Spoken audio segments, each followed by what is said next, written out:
Hello everybody, good afternoon. It's Tuesday, 2nd of February.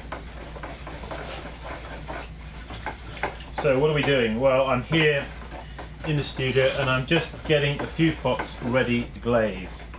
So let's just get the camera down a little bit, just here onto the table, and we can just, I don't know, just talk about where I'm at, and just so you can see, you know, just what I'm doing. Okay, so let's just incline the camera down there somewhat. Well, as you can see there, I've got some lousy tripod, this dear. I've got some pots here. These are the pots that we had out of that biscuit kiln here. I've got 8 tea bowls.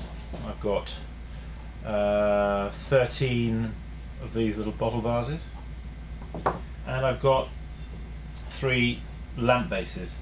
I'm gonna make these into lamp bases, these guys. Well, I actually threw them as lamp bases. So that's actually one thing that you can use Raku for, is making lamp bases. People will say to me, oh, they seem very disappointed because with Raku, you know, it's supposedly non-functional, and that's true, really it is. I mean, it's not there. It's a low temperature ceramic. It's not suitable for drinking out of or for eating off at all. So you have to, you know, when people ask me what can you use Raku for, well, you can use it to look at. That's one thing, and to pick up and hold. That's actually quite a nice use, especially if it's something that is pleasurable and pleasing to pick up, pleasing to feel, and pleasing to look at. Why isn't that a function? So apart from that, of course, well, you could think as same as me, you know, quite a few uses. But I mean, basically dry uses, I suppose, and like, for example, like a bowl like that you could use to put potpourri in. That's a dry use, isn't it? Or a dry floral arrangement, if you wanted to use it for that. Or, as I just said, lamp bases, and I'm sure you can think of other things as well. Anyway, I've mixed up here some glaze. This is 80, what I call 80-10-10, which is 80% frit. I did tell you this the other day, but I'll tell you again. It is this, it says C030-024 frit, ferro 3134 leadless. Okay, and I've used 80% of that, and 10% china clay, and 10% flint for the silica. Okay, so that's a pretty easy recipe that you can make up, and I've just made it up here. And you can convert 80-10-10 actually quite conveniently into 80 ounces and 10 ounces and 10 ounces. Okay, and that will give you 100%, and that will give you the equivalent of that little bucket there. That's exactly what that is, 80-10-10. So I've also got here, of course, some copper carbonate. So I've just got it's an old mirror actually. It's one of my throwing mirrors that I use for throwing, that you hear me talking about. So we're going to put a little bit of copper carbonate on there, and I've got in here a little bit of water, so just add water to the copper carbonate, like that, and then quite simply with the brush just play it around here on the mirror to get a nice brushing consistency. Okay, so that's that. I do have here a little rolled out brush stand, which is just simply a piece of soft clay rolled out, and then you simply press the brush into it, and it gives you a little makeshift brush stand. nothing worse than your brushes rolling away across the table or onto the floor. So that's that. I'm just sort of going through, I'm just showing you what I'm doing really, you know, I haven't really planned this at all. You know, well, as you know, I don't really plan these very much, they're just off the cuff. Well, nothing wrong with that, off the cuff.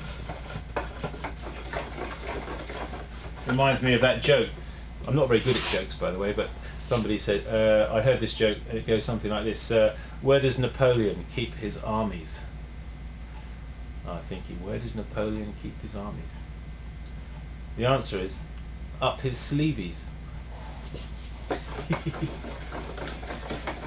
Up his sleeveys. Okay, so I've got one pot here which I've already glazed, and I've used you can use one of these. These are quite useful. Alright. So just clean off the end of that.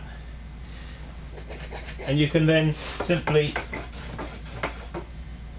I expel the air from this and then just put it into the glaze. Make sure the glaze is well stirred before you suck it up.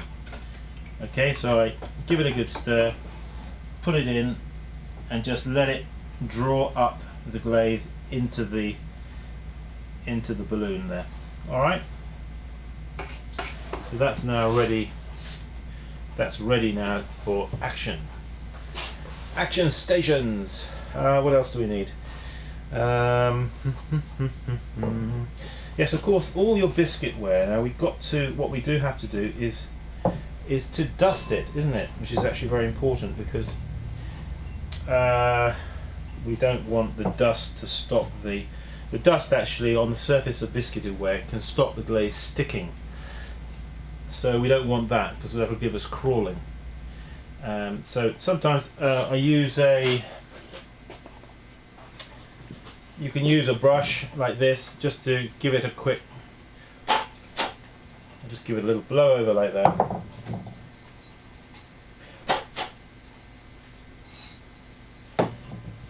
All biscuitware you need to do this with really, and here's a good tip. When you're storing your biscuitware on your shelves, okay, store it upside down like that, and then the dust won't go inside. How about that for logic? So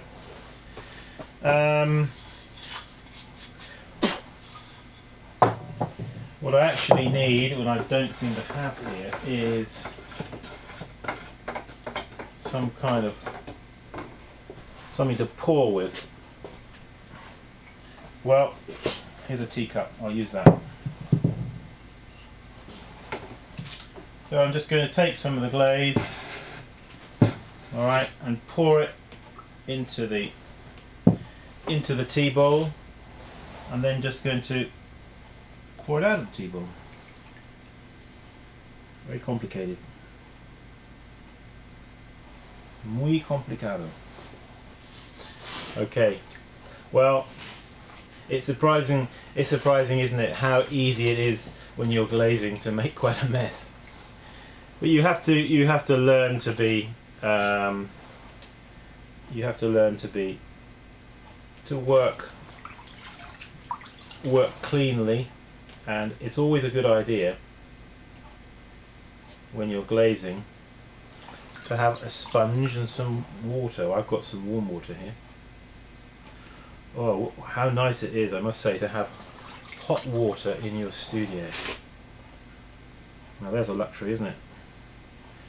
To have hot water running in your studio. Actually, I'm very privileged here because I do have hot water and I do have central heating in the actual studio, which is, well, I've never known anything like it in my life before, quite honestly. Right, now this one, I'm going to do a double dip, which means I dip it in and then I pull it out quickly, but I don't pull it right out. So what occurs is inside the pot, it's like a tidal wave splashes up on the inside here and glazes the inside of the pot as well as the outside of the pot. Let's do it now. In we go, down to there, and there it is, done. Now if you can learn to double dip, you will save yourself. It's a bit like learning how to tap center. You'll save yourself a lot of time.